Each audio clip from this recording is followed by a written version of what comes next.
Chinese officials have now confirmed over 6,000 cases of the coronavirus, and it's clear the pathogen is nowhere near contained. Tomorrow, the World Health Organization will determine whether to declare this outbreak a global public health emergency. William Brangham has the latest. As this coronavirus continues its breakneck spread across China, the global aviation industry is starting to isolate the country. At least 9 major airlines are limiting or stopping flights to and from mainland China, including British Airways, United, American, and Lufthansa. The United States and many other nations are also warning their citizens to avoid any non-essential travel to the country. Dr. Trish Pearl is Chief of Infectious Diseases at the University of Texas Southwestern Medical Center. This type of dynamism, I've certainly not witnessed in my career, so I would say that it's really very, very dramatic. Chinese officials are still struggling with the pace of this outbreak. Hospitals here in Wuhan, the epicenter city, have been overrun and understaffed for over a week now. Now, even the Chinese health authorities admit that this is, in terms of contagiousness, is much stronger than we thought. Yanzhong Huang is a public health researcher at the Council on Foreign Relations. So scientists are saying that the case is going to continue to increase. To stop people leaving affected areas, the government has shut down an unprecedented number of railways and roads, effectively locking down more than 35 million people.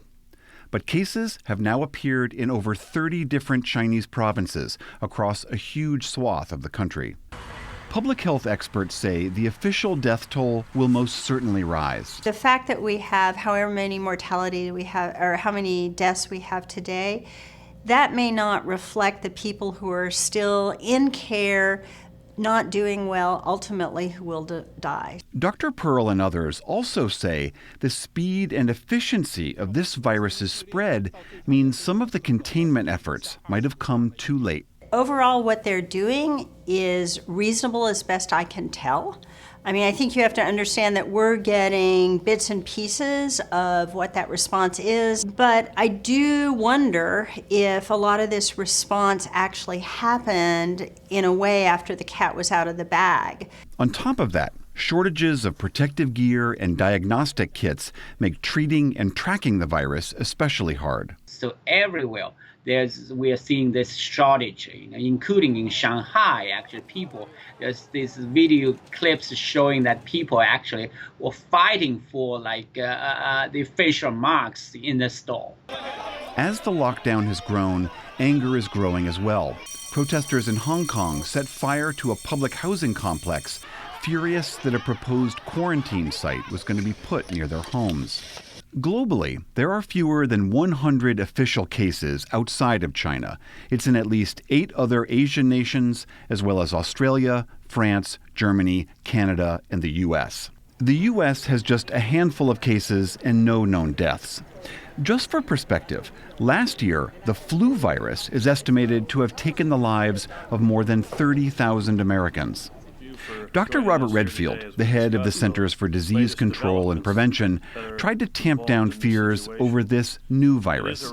Right now, there is no spread of this virus in our communities here at home.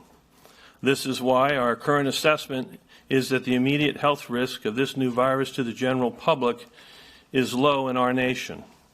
The coming days and weeks are likely to bring more confirmed cases here and around the world, including the possibility of some person-to-person spread.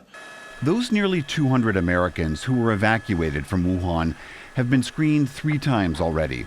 They'll now spend a few days in quarantine while they'll be watched for signs of the virus. For the PBS NewsHour, I'm William Brangham.